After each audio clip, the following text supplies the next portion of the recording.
So hello everyone, welcome to my channel. अगर आप JEE mains 2026 जनवरी attempt देने जा रहे हो और अभी उसके लिए ज़्यादा टाइम बचा नहीं है, 1 महीने से भी कम टाइम बचा है, तो ये वीडियो आपके लिए थोड़ा इम्पोर्टेंट होगा। तो इस वीडियो में आपको बताऊंगा कि लास्ट 1 मंथ में कौन सी गलतियां अवॉइड करनी चाहिए, क्योंकि अब इम्प्रूवमेंट आप कितना भी पढ़ाई कर लो, इम्प्रूवमेंट नहीं होने वाली। आप अगर इसमें इसमें कुछ गलतियां कर देते हो तो आप पहले के अपने जो प्रिपरेशन है उसे ही डैमेज करोगे। तो इसी के बारे में कुछ बात करेंगे कि कौन कौन से आपको चीज़ें अवॉइड करनी है ताकि आप एग्ज़ाम में ब्लंडर ना करो। सो तो मैं कौन हूँ, सबसे पहले ये बता देता हूँ। तो मैंने जेई मेंस 2025 में 99.25 परसेंटाइल स्कोर करा था and I am currently studying at NIT Kurukshetra. तो सबसे पहले बात करते हैं पॉइंट 1। सबसे पहली गलती, लास्ट मंथ में मॉक टेस्ट छोड़ देना। देखो, जेई मेन एक स्पीड प्लस एक्यूरेसी का एग्जाम है और ये सिर्फ मॉक टेस्ट से ही आती है। हाँ, एग्जाम से 3-4 दिन पहले मॉक टेस्ट देना बंद कर सकते हो, लेकिन उससे पहले मत करना। मॉक टेस्ट ही बताते हैं कि तुम टाइम पे पेपर कंप्लीट कर पा रहे हो या नहीं, या प्रेशर में गलतियां हो रही है या नहीं, क्योंकि मॉक टेस्ट होता ही इन्हीं चीज़ों के लिए है। स्कोर बढ़ाना तो वो तो है ही, लेकिन मेन होता है मॉक टेस्ट कि आप अपने पेपर में कहाँ पे गलतियां कर रहे हो, आप अपनी मिस्टेक को पकड़ने के लिए। तो वो लास्ट में आप देना बंद मत करना। 3-4 दिन, एग्जाम से 3-4 दिन पहले आप बंद कर सकते हो। अगर ज़्यादा हो तो 1 वीक पहले कर देना आप बंद, लेकिन उससे पहले अभी देते रहो मॉक टेस्ट। तो सिर्फ अब चलते हैं पॉइंट नंबर 2 पे। सिर्फ मॉक टेस्ट मत दो, मिस्टेक्स सॉरी सिर्फ मॉक टेस्ट मत दो, मिस्टेक्स को एनालाइज भी करो।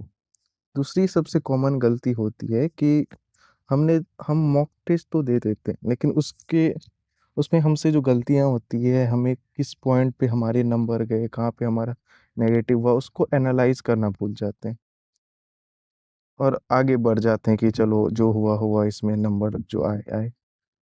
ऐसा नहीं करना है हमें। एक सेपरेट मैं आपको सजेस्ट करूंगा कि अगर आपने अभी तक नहीं बनाई तो अभी एक पतली सी मिस्टेक नोटबुक बना लो, या फिर कुछ नाम से बना लो, जिससे में आपके जो मॉक टेस्ट में जो जो गलतियां होगी, जहाँ जहाँ आप लैग कर रहे हो, जहाँ पे आपको लग रहा है कि इम्प्रूवमेंट का स्कोप है जिस टॉपिक में, वो सब उसमें लिख के रखो। या कहीं भी आपके नंबर कट रहे हैं, जो आप जो जो क्वेश्चन आपको आता था लेकिन आपकी कुछ गलतियों की वजह से उसमें आपको नेगेटिव मिला है या नहीं बन पाया है, उस वो चीज़ें आप अपने वो सेपरेट नोटबुक में लिख के रखो। उससे क्या है कि आप एग्ज़ाम से पहले अगर उसे देख के जाओगे तो वो आपको बहुत ज़्यादा हेल्प करेगा। तीसरा मिस्टेक ये करते हैं कि अपनी प्रिपरेशन को हम ट्रैक नहीं करते हैं। आपको सबसे इम्पोर्टेंट है जेई के टाइम पे कि रैंडम प्रिपरेशन नहीं करना है। वैसे भी तो टाइम बहुत कम है, तो ये पॉइंट आपके लिए ज़्यादा तो इम्पोर्टेंट है नहीं, क्योंकि ये अगर आप मेंस के बाद एडवांस के लिए प्रिपेयर करोगे तब ये चीज़ें काम ज़्यादा आएंगी। कि अपनी प्रिपरेशन को ट्रैक करना, मतलब कि आपने कहाँ से कितने सवाल बनाए, कौन से सवाल बन गए हैं, उसको एक लिस्ट कहीं पे बना के उसमें टिक मार्क करते जाओ कि ये चीज़ें हो गई, ये चीज़ें हो गई। मतलब आप जिस जिस क्वेश्चन को सॉल्व कर रहे हो या कोई टॉपिक पढ़ रहे हो, चैप्टर पढ़ रहे हो, आपने स्टार्ट करा है, तो वो लिस्ट बना लो कहीं पे कि ये सारे चैप्टर मुझे पढ़ने, रिवाइज करने। और उसके साइड में एक क्या बोलते हैं उसे, टिक बॉक्स बना लो। अगर वो चैप्टर कंप्लीट हो जाए तो उस पर टिक मारते जाओ। ऐसे क्या रहता है, आप अपने प्रिपरेशन को ट्रैक कर पाओगे कि आपने कितना कंप्लीट किया है, कितना आपका बचा हुआ है। तो ये भी मैंने भी बहुत किया था और ये बहुत ज़्यादा हेल्पफुल होती है। और सबसे बड़ी गलती, अभी जैसे जैसे एग्ज़ाम पास आ रही है, बहुत सारे यूट्यूबर के वीडियो आ रहे होंगे कि last 1 month strategy, last 10 days strategy, last 15 day strategy. तो ये सब देखना भी बंद करो। अब नई स्ट्रेटेजी का टाइम नहीं है। कि जो जो आप अब तक फॉलो कर रहे हो, अगर वो चल रही है तो उसी पर स्टिक रहो। लास्ट मोमेंट में स्ट्रेटेजी चेंज करना मार्क्स गिरा देता है।